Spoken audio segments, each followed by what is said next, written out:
Hey everybody, and I am back. I just want to try to show you again what I have done. I didn't have time to process my tomatoes, so Joel and I had went and picked a bunch.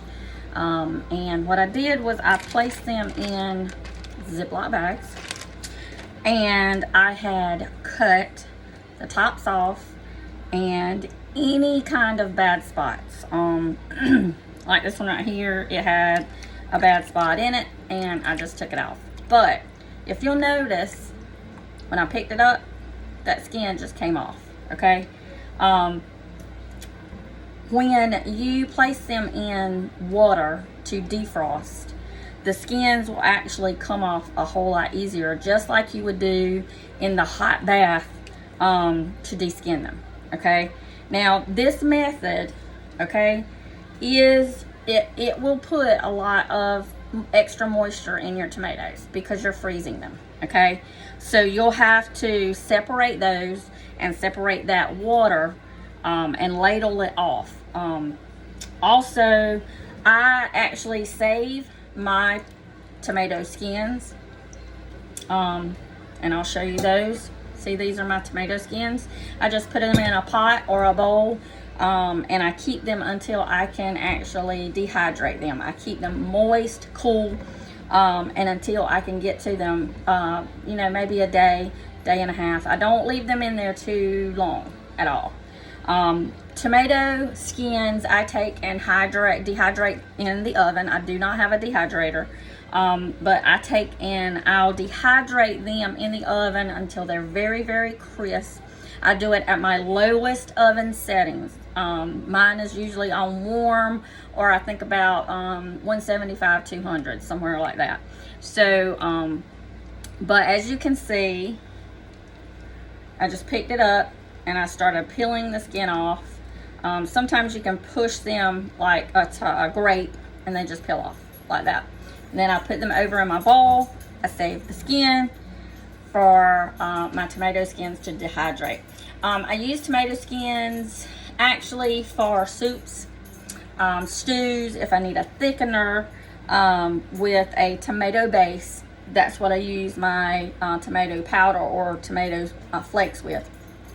I don't use tomato powder too much from my tomato skins, and the reason why is I just use the flakes. It works the same for me, and it's just one step that I don't have to do, okay? I just wanted to come on and try to show you exactly what I had done. These tomatoes like this, like I showed earlier, they're still frozen. You can see they're still frozen. And I will actually put these in a roaster, and I'm trying this for the first time, the roaster method, today, to see if it speeds up my processing time and how much I can process at one time. So that's what I'll be doing today, is this. They're still frozen. They'll cook down. As they cook down in the roaster, what I will do is I'll ladle off the juice and the liquid, and I'll put either in jars, or I have a couple of pitchers like tea pitchers that I had actually had, and I'll take and place those in the tea pitchers or the container to hold that liquid, so that I can place that in the refrigerator, because I want to be able to use that tomato juice. There'll be some seeds and stuff in it too. Some people don't like the seeds. They actually strain the seeds off, and they at that point can the juice. So it's really your preference. I don't mind the seeds because later on it's just going to be in my soups anyway, so it'll be pretty much, you know, the same consistency as stewed tomatoes, you know. So I'm just using the extra liquid so that it would in my soups that I need. That's what I actually can it for. Some people can it to actually use to drink, and if you're doing that, you may, for your purpose and for your preference, you may want to actually strain the seeds and make sure you don't have any pulp, if that's what you want to do, to make like V8 juice or just regular tomato juice, because you can do that as well. All right. Okay, so that's it for right now. I'm going to continue prepping these and putting them in the roaster. I may have to go back out to the freezer and or go back to freezers, because I have a couple of freezers that has tomatoes in them. So I'll be pulling them out again later today as I go, and I'll see how many I can fit in this roasting pan and get down. And once I get them cooked down and I separate the liquid, I will at that point come back in with an immersion blender. And this is something new I'm trying as well. Usually I use a food processor, but my food processor is very small. I don't have a large food processor because there's always just me and Joel and his mom. We just don't use a food processor very much. So I've always had a very small food processor. So at this point, I got the immersion blender to see if it would give me the consistency of the tomato sauce that I am looking for. I'll take the immersion blender at that point after all the tomatoes have cooked down, and like I said, I'm going to also try to fit as many tomatoes in this roasting pot or roasting pan, electric roasting pan, and see how much I can do in one batch. That's what I'm looking for, to do a great big batch, so that I'll have a big batch that I'll have in the roasting pan. It'll still continue to be warm at the very end, and I can continue to jar and can those and get them processed. So that is what I'm looking for. The immersion blender will help me at the end of ladling all that juice off. It will help me to be able to go in and purify those, to puree them, I should say, not purify, but puree them into the sauce consistency that I am looking for, hopefully. That is what I'm trying. My goal is today is to get that puree tomato sauce look and texture and consistency. So that's what I'm trying to accomplish today, along with trying to do a big batch at one time, so I don't have to have several batches. I can do a lot in one day. Trying to speed up my processing time is what I'm trying to do, other than canning and water bath canning. You can use these roasting pots or roasting pans, from what I have seen, to also water bath can. I have not tried that as of yet, and I will be trying that. But today I'm just trying to focus myself on processing as many tomatoes and getting them out of my freezer to make room for other vegetables. I did this I was pushed for time, just needed to get the tomatoes packed, but did not have time, or picked and packed in the freezer, because I did not have time to process them. So now I'm trying to pull them out of the freezer and get them processed into jars and on my shelves. So that's what my goal is today, is to process as many as I can, get them all out of the freezer and in the roasting pot, and see how this goes, see how fast it goes. See if it's really worth my time doing them all together like this instead of small batches at one time. So we'll see how it goes. But for those that were interested, that is how I am doing this process today. And for those of my friends on Facebook that can, this is what my goal is today and this week, is to try. My other goal this week is, after I get through the tomatoes, is doing freezer biscuits again. I'll be trying to do those. I do want to try also making my own butter. I do want to try that as well, honey butter. I want to also do sausage patties. We have a lot of deer and venison, ground venison, that has been processed into sausage. I want to be able to take that out. I want to be able to get into patties and then place in my fryer, my oven fryer, or my oven, and bake. I don't necessarily like to fry them, but I want to bake them, and then that way I can also put them in the freezer and we can have them to bring out for a quick sausage biscuit if necessary. So that is my goal this week. I don't know if I'll get everything done. I know a lot of you have probably seen my post where I was struggling this week or this weekend because I had all this on my mind. So but for all my canning friends and buddies, happy canning, and let's see what happens.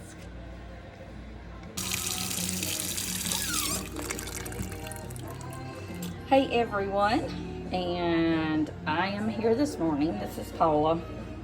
I'm coming and gonna kind of record a little bit this morning. I'm here trying to process some of my tomatoes that we had went and picked. As you can tell, these are very frozen. These are frozen.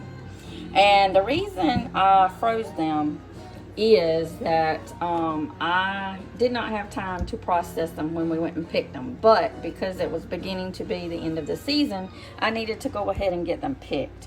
So here I have a cold water bath, and you can see that the skins are already starting to peel, to crack and come off.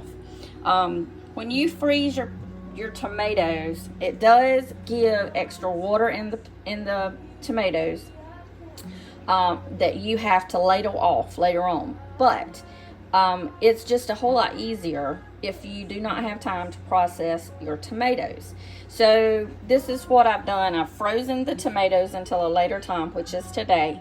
I've taken them out of the bags and I have put them in a cold, just lukewarm cold bath.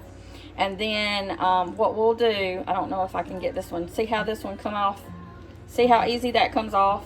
And then I save my tomato skins. I put them in another pot. And what I do is save those till I can actually dehydrate them in the oven. And some of you I've already spoken to about dehydrating them in the oven and making either tomato flakes or tomato powder. After I take the skins off, they look like this. This is what they look like, and they're still frozen. They are pretty good frozen right now. Now, I usually take and stick these in a pot, but this is what I'm trying to do. This is a roaster. You see that big roaster? This is a Toastmaster roaster, and it goes to 450 degrees. I have it on 200 right now until I get the pot good and filled. At that point, I am going to start cooking these potatoes down, and you'll see that you already have water in the bottom of that pot. You see that? I'll ladle that water off, and I will actually come and put that either in jars or a pitcher and stick it in the fridge. Really depends on how much I get, but usually I take and can that as well with my tomatoes. These I will actually be making tomato sauce, so I will be making them and taking a immersion blender after they're cooked in the roaster, and I'll show y'all that then. But for now, this is what I'm doing today, and this is just my first step. Happy canning. Hey everybody, I just want to put another video in here. This is the roasting pan that I am cooking my tomatoes down in. And as you can see, wait a minute, and I'll show you what I'll show you what I'm doing. I have a pitcher. Of course, it has sweet tea on it, but it's not sweet tea. But this is the pitcher that I am taking a ladle, and I am ladling. I'll show you how I'm doing this. I'm ladling the moisture and the water off of these tomatoes. See? Just off the tomatoes. And then, now you can discard this if you want to, but I just take it and I put it in my pitcher right here. And again, I'm just ladling the moisture off, the liquid off the tomatoes. See, look at, watch this. See, just ladle it off the tomatoes, and then just pour it in your container. And this way you have somewhat of the, if you're doing tomato sauce like I'm going to be doing, this will actually give you the option to get tomato, your tomatoes pureed. And sorry guys, trying to do it and hold my phone too. I don't have a stand that I can really do this with. So anyway, you guys get the picture, I guess. But this is really working pretty good as far as the roasting pot. It's going really well, I think. I still probably can get several more bags that I have in the freezer in this roasting pot, and probably get some good tomato sauce. So that is what we're doing right now, and I'll let you guys know how it turns out. Hey everyone, I am here and just showing you what the end process was. Let's go over here to the roaster. That is my tomato sauce, and that is what is left. I have seven quarts in my canner, and I am fixing to start canning. Of course, you need to do the whole process of filling the jars, sterilizing your jars, heating your jars and sterilizing them, making sure the rings and the lids are sterilized before you, and your jars, and make sure your jars are washed and sanitized and sterilized before you put anything in those jars. I did get pretty much the consistency that I wanted.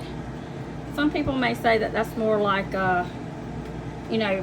crushed tomatoes, and you can see I did not strain my seeds out. For me, it just does not matter for me because of what I will be using it in later on. So it's about like crushed tomatoes, but for me, I also use it in pasta sauce and stuff like that. So this is the result right now. I'm fixing to put these in a canner.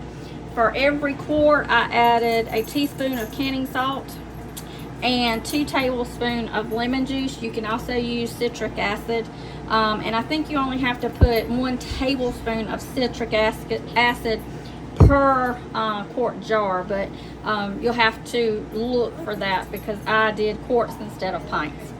So I am fixing to put these down in the water bath, and we're gonna water bath these. Once it comes to a boil, we'll set the timer for 40 minutes. Okay guys, let's start this again. I had a little trouble. The object today in the agenda on my list today was to do tomatoes, to process my tomatoes that I had frozen due to the fact that I just didn't have time at that moment to process all of them. So what I've actually done is, as you've seen in some of the videos earlier, I took a roaster and I actually I'm going to use that. I use that roaster to basically cook down my tomatoes. I took them out of the freezer. They were in Ziploc bags, so I took them out of the freezer. You don't have to use Ziploc bags. You can use like grocery bags. And I wished I would have done that. I saw that actually on a particular video, and I actually wished I'd done that because then I would have been able to throw those bags away instead of trying to reuse so many Ziploc bags that I had used for this project. Or this process.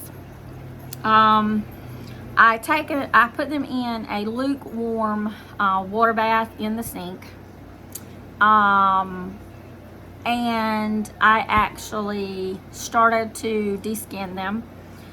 When you take them out of the freezer and you put them in water to defrost, you'll see that the skins just kind of pop off, almost like grape peels or skins.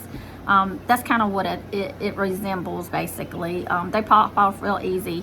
I save my skins to dehydrate, like I stated earlier. That's just my preference. You don't have to. I do save them to make tomato flakes, but you can go one step further than that. After you dehydrate them and you put them in a processor to blend up, you can put it through a sifter mill, so that it will actually pulverize them more and make powder. But I just don't take it to that next step. Okay. Also, I save my juice. Through this process, you probably saw me ladle my juice off of my tomatoes and save it. I am going to probably can and preserve some of that, just due to the fact that I use it for soups and stews. The other thing is after I got the tomatoes to the consistency that I wanted, some takes and uses a sifter or uses a strainer, a real fine strainer like a tea leaf strainer or a cheesecloth, to actually take the seeds out of their puree after you get them to the consistency that you want for tomato sauce. I don't do that, and that's just my preference. For me, for what I'm using my product for, or for what I'm using my sauces or my juice for, it just doesn't bother me because I can process. I don't have any stomach issues, so it's not hard for my stomach or my family's stomach to digest those seeds. And I really don't have a lot of seeds that I think in my sauce, but it really just depends on your preference if you want to go that step. After I had them ready for my jars, keep in mind you need to sterilize your jars and sterilize your rings and lids. I actually put my rings and lids in a pot with some water, and I actually put that on the stove and just let it simmer in some hot water. That's all I do. My jars, I take and wash, and then I place them in the oven on warm heat to keep sterile until I'm ready to put my product in the jars. For tomatoes, for tomato sauce, for stewed tomatoes, all I use to put extra in my jar is 2 tablespoons of lemon juice. You can use citric acid. I just choose not to. It's just my preference. And you can use a teaspoon of canning salt. Some people use the Himalayan pink salt. You can do that as well. Trying to remember everything, guys. I think that's about it. Once you get them ready and you get them filled, make sure you leave a 1/4 to an inch headspace. It really depends on the jars that you're using, like whether you're using wide mouth jars or just regular jars. I find that the wide mouth jars, you can put at least just a teeny bit more than you can the regular size jars, quart jars. I did do quart jars. Some use and put pasta sauce and tomato sauce, and make spaghetti sauce in the pint jars. I do not do that, and that's just because we use a lot of sauce, so I don't bother with the pint jars. You can mix your own Italian seasoning and put a couple of tablespoons of Italian seasoning in your tomato sauce to make pasta sauce. You can do that. When you get ready to place them in the water canner, make sure your water canner is preheated. Always put hot product in hot jars, cold product in cold jars, and that's to keep them from cracking.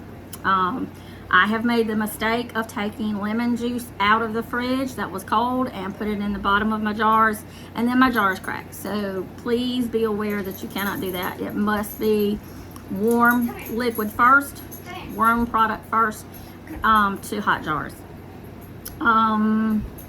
When you put them in the water bath canner, fill your canner and make sure that for quart jars or any pint jars for that matter, is about 1 inch to 1.5 inches of water above your jar. Bring it to a boil. Once that, place your jars in there, bring it to a boil. Once it comes to a boil, then start your timer, and I do mine for 40 minutes. I have been known to do them for 45 minutes, so it just is a preference. Once that 40 to 45 minute timer is up, turn your canner down low, and let them sit in the canner for 5 minutes. Once that 5 minutes is up, then take them out of the canner and place on a specific mat. I've got a couple of mats, but you can use a towel and place on the counter and leave for at least 24 hours or let them cool. But here is my product. I think you can see that. I'm not sure. I hope you can. This is my tomato sauce for today. Or some of you may look at it and say, well, it's just, crushed tomatoes. And yes, basically that's what it is. But to me, this is a cool base for what I need for any kind of pasta sauce or tomato soup. I can use this as well. If I want to put and make a stew that's a tomato base, I can use that as well. The tomato skins, once you dehydrate, you can use that also as a thickener for any kind of soups or stews that you do as well. That's what really comes in handy too. So I hope you guys got a little bit of tips and tricks for basically canning tomatoes or tomato sauce. I still have my other batches. You see my roaster. I have another big batch of tomatoes that I'm fixing to can, and I am going to probably can those as just regular, just stewed tomatoes, or whole tomatoes, one of the two. So that's what I'll be doing later this afternoon.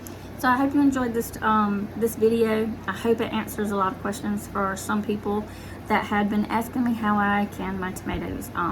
A lot of people are going back to canning their tomatoes or canning their vegetables or trying to preserve their vegetables just because things have gotten really scarce lately. I find that, and I started doing this, my mom and my grandma did this for years, never took an interest until COVID hit. And I realized how scarce a lot of things were and how we took things for granted. In doing this for my family, I save us a lot of money during the year. I'm hoping that I could be able to have enough garden and a bigger garden next year so that I could do more tomatoes for my family. But even if I don't, and buying the tomatoes, you really do, and processing them and putting them on the shelves, you really do so much better for your family because you know what's in them. There's no additives or preservatives other than what you do to stabilize it to make it shelf safe. So just keep that in mind. It's a good thing to learn some of the old ways. So if you have any questions, I'd be glad to answer them. I'm hoping this helps you guys that had so many questions for me. Y'all, have a great time. I love doing this. Enjoy yourself. It's great for your family. Happy canning.